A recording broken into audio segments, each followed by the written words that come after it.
Shalom Akim. All praise and glory to Yahweh Bashim Yahweh Shai Bashim Rakakwadash. Double honors to the apostles of Great Millstone. Salutations to you brothers doing the work in truth and sincerity. And this is going to be a pretty short lesson. I only got a few scriptures I wanted to go into. And it's about Egyptology, because last week we encountered another Egyptologist and I made a statement. I said that a famous Egyptologist said that Egyptology is a collection of rags and tatters. So, the Egyptologist that I mentioned, his name is Sir Alan Gardner, and this is his information here. Sir Alan Gardner was an English Egyptologist, linguist, philologist, or philologist, and independent scholar. He is regarded as one of the premier Egyptologists of the early and mid 20th century. This is the guy that actually wrote that Egyptology is merely a bunch of rags and tatters, and they call him a premier Egyptologist of the early and mid 20th century. So he was very famous. He was very famous in the circles of Egyptology. And I also wanted to start from the beginning, from when Jakes first began to be called African American, when that's not your name, that's not your biblical given name. This is by Ben L. Martin. In December 1988, news conference at Chicago's Hyatt Regency O'Hare Hotel, where leaders of 75 black groups met to discuss a new national black agenda. Jesse Jackson announced that members of their race preferred to be called African American. The campaign he then led to replace the term black met immediate success among African American opinion makers and more gradual acceptance in the national press. Jackson's cultural offense proposed in ethnic reference for a racial one, aiming thereby to help create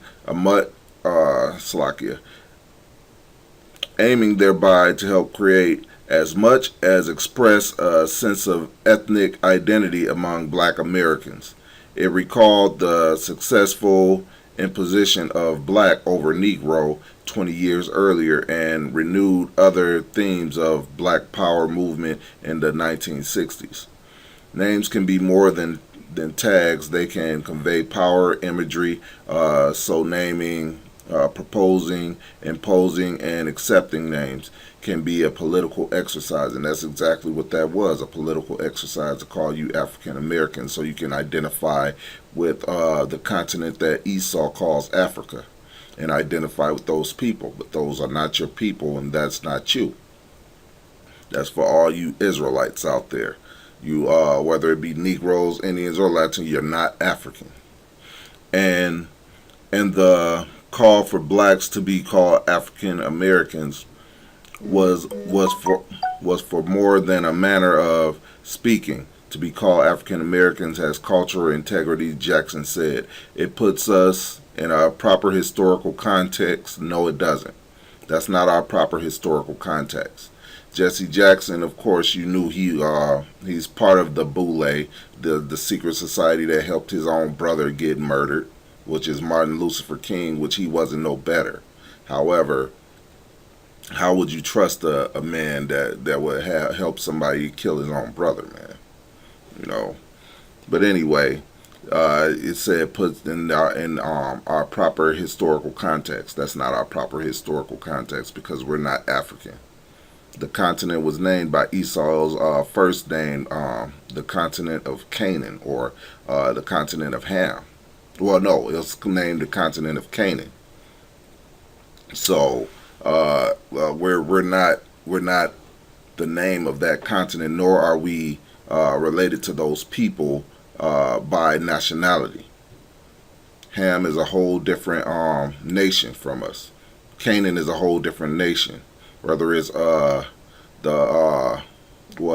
Cush Put, Egypt, or Canaan, we're a totally different nation from the so-called Africans. And well, really, that's enough of this article. You can read the rest if you want. But that's where the name December 1988 is where African American came from a Chicago Hyatt Regency O'Hare Hotel conference, which included 75 black groups, including Jesse Jackson. And they came up with the name African American. We're not African. We're not African at all. And this is Baruch chapter 1, verse 19. Since the day that the Lord brought our forefathers out of the land of Egypt, unto this present day, we have been disobedient unto Yahweh our power, and we have been negligent in hearing his voice. Wherefore the evils cleave unto us, and the curse which the Lord appointed by Moses his servants at the time that he brought our fathers out of the land of Egypt, to give us a land that floweth with milk and honey, like it is to see this day. Nevertheless, we have not hearkened unto the voice of Yahweh our power, according to all the words of the prophets whom he sent unto us. But every man followed the imagination of his own wicked heart, to serve strange gods and to do evil in the sight of Yahweh our power.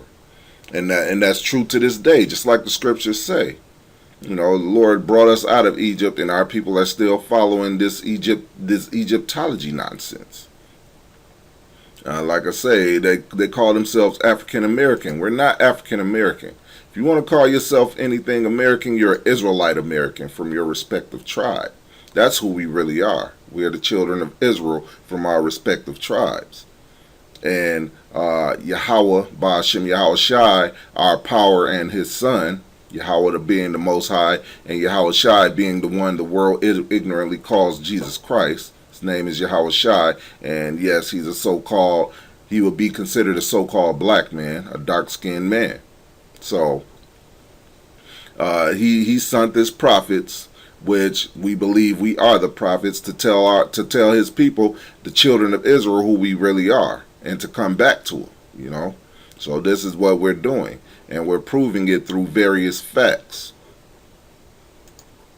Now, this is the article that I pulled up about Alan Gardner, the one that wrote that statement that Egyptology is a bunch of rags and tatters. So here it is right here. Oxford Egyptologist Sir Alan H. Gardner once wrote that what is proudly advertised as Egyptian history is merely a collection of rags and tatters. Now, we've already read that this guy is regarded as one of the premier Egyptologists of the early and mid 20th century. One of the premier Egyptologists of the early and mid 20th century. And he said it's a collection of rags and tatters. So none of you niggas could travel the earth looking for Egyptian history. These guys made it their business to do it, and they were scholars.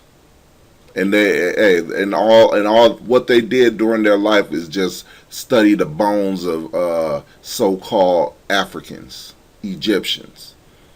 And the best of the best said it was a bunch of collection of rags and tatters.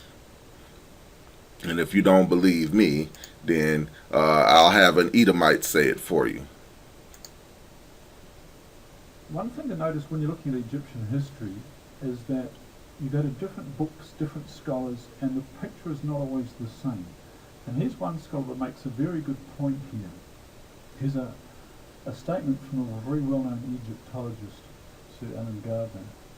As you can see, he's very well qualified. And this is what he had to say. It must never be forgotten that we're dealing with a civilization thousands of years old, and one of which only tiny remnants have survived. What is proudly advertised as Egyptian history is merely a collection of rags and tatters. And that's a good point to note. So, Esau knows this. And just like the apostles that said before, hey, if you call yourself, if you're a Negro or African American calling yourself an Egyptologist, guess what? You studying Edomite religion. That's all you doing. You following an Edomite religion. Because Edomites are the ones that made up this Egyptology. And there are no Hamites that's into Egyptology.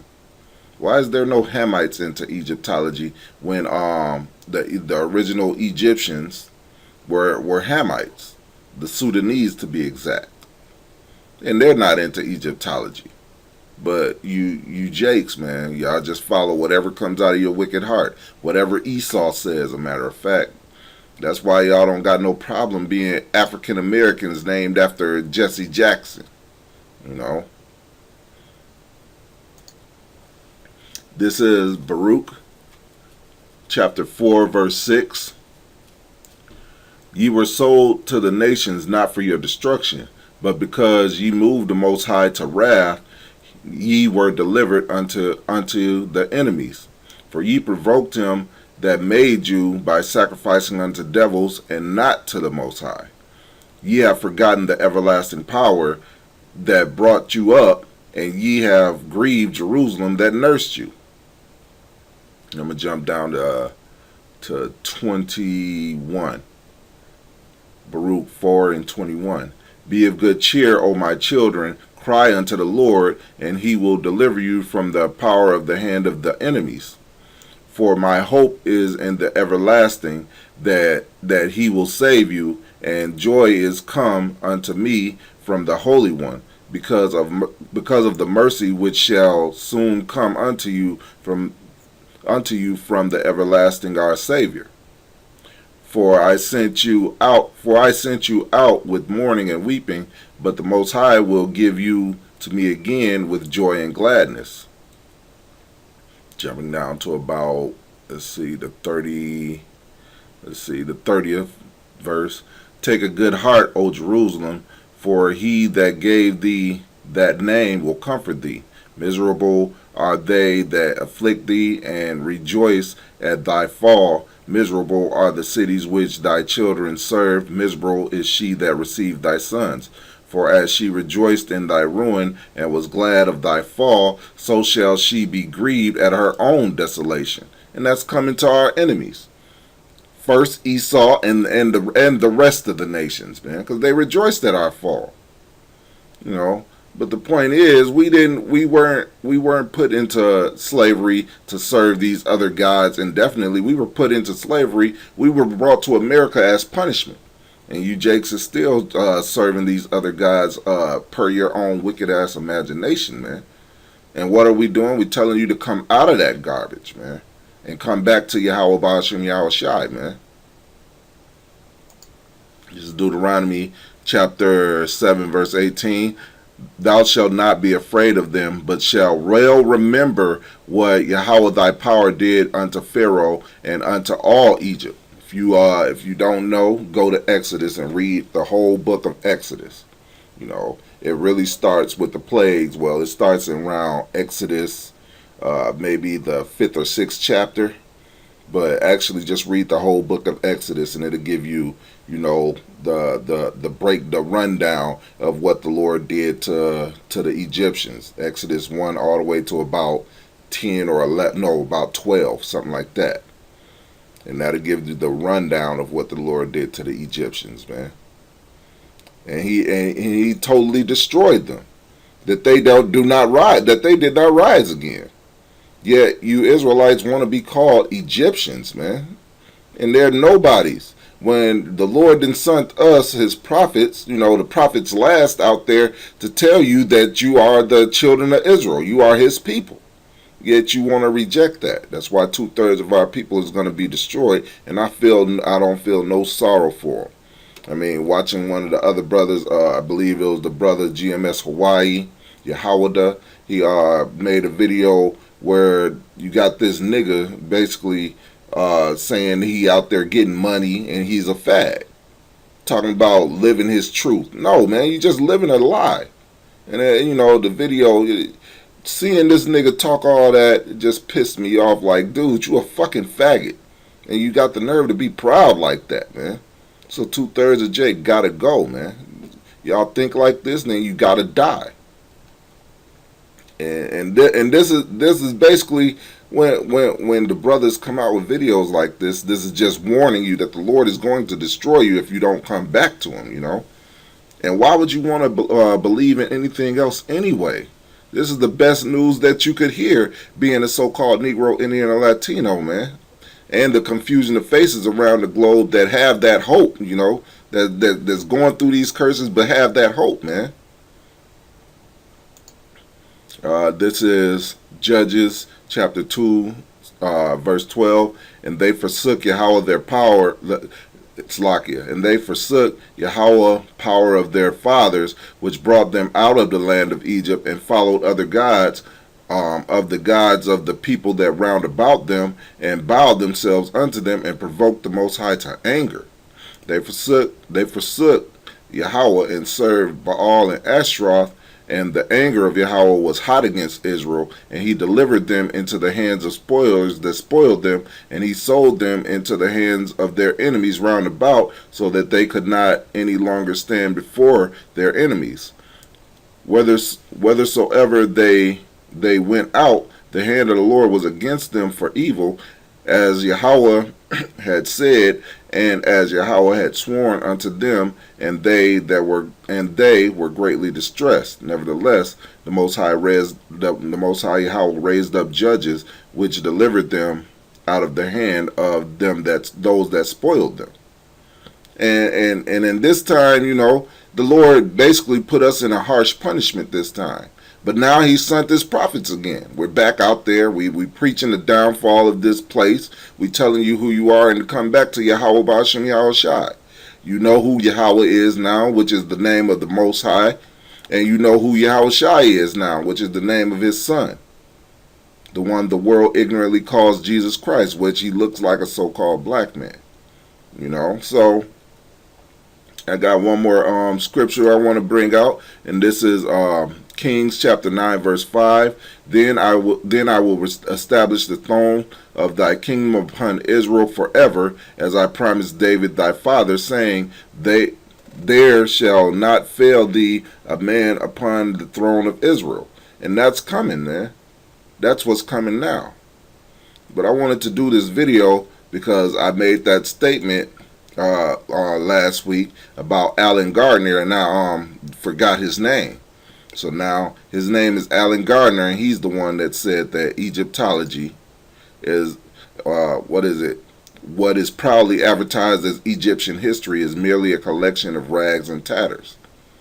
In other words, is not a complete history. Yet the Bible is a complete history, man.